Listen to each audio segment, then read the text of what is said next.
Hi, welcome back to Whisky Wednesday, and it's time for my final single pot still Irish whisky review. And this time I'm going to be reviewing the Midleton Barry Crockett Legacy whisky. Saving the last little bit for a good friend of mine who I promised I'd let him try it. So I've got enough to try there. So it's 46%, the Barry Crockett, and you can get it for around about £140, so it's not cheap. It's not cheap.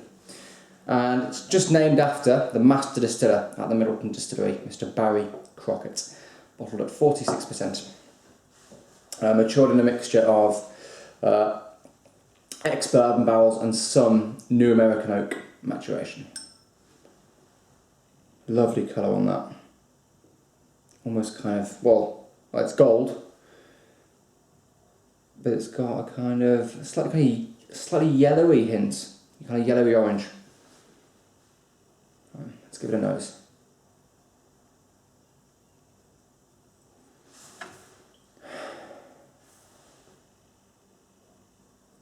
Now, often when you get whiskies that are, that you know are expensive, sometimes you expect them to have, really, really big flavours and be kind of, brash and heavy, but this one, it's really soft.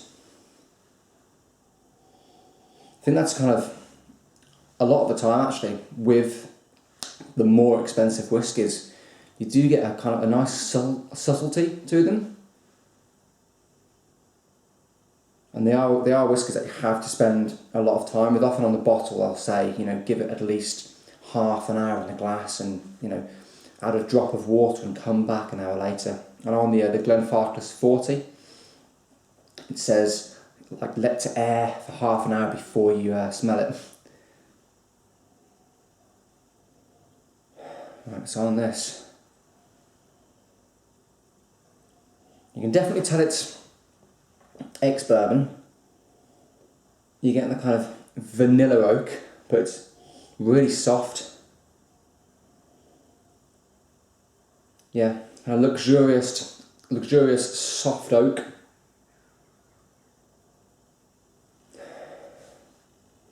It's quite fruity as well. It's like a kind of a hint of raspberry in there.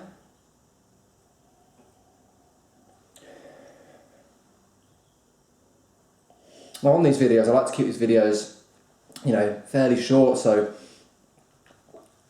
never really have enough time to properly appreciate it. This is a whiskey that will definitely open up over time. And white chocolate.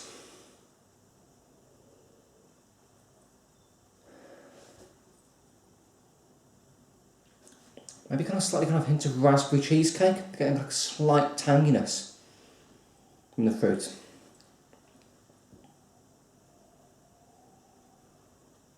It's like a melon note. It's really, really fruity. Guava. Don't know if you've ever had guavas. Those kind of exotic fruits. You sometimes get them in tins, tin guava. Well, often you get them in tins. But they're really nice, kind of tropical fruit. There's lime, peach, grapefruit.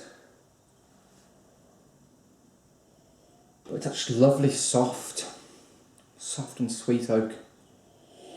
I was going to compare this, to a wine. Some of you might be wine drinkers, and what I've been doing recently is actually comparing whiskies to wines. And this one I've compared to like a kind of fine New Zealand Sauvignon Blanc. A kind of real fruity characteristics of it. Certainly kind of lime, peach, grapefruit. Slightly kind of cheesecakey. But soft. I expected it to be quite heavy, but it's very, very soft. Right, let's give it a taste.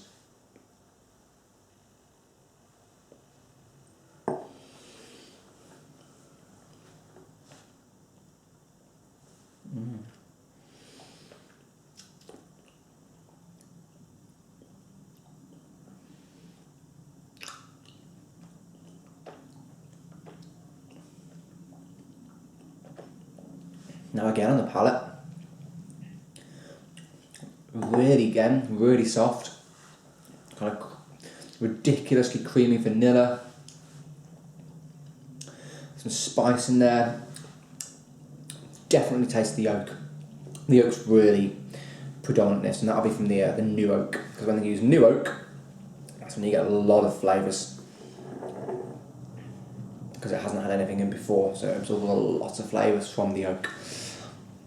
I need to give it another taste to unlock some more flavours.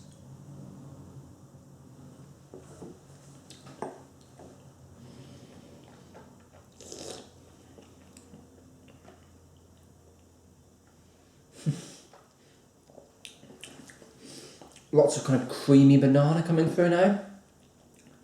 It really is kind of banana, tropical fruits. It's almost like kind of a liquefied fruit salad. It's all the kind of light, tropical, citrus, pears, just packed full of fruit. It is like someone's liquidized fruit salad, added some alcohol, sieved it, and turned it into this. One more try.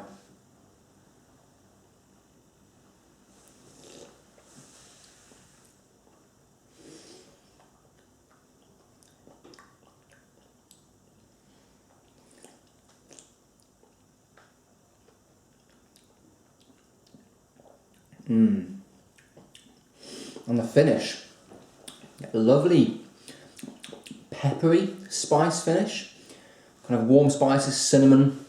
Cinnamon's definitely in there.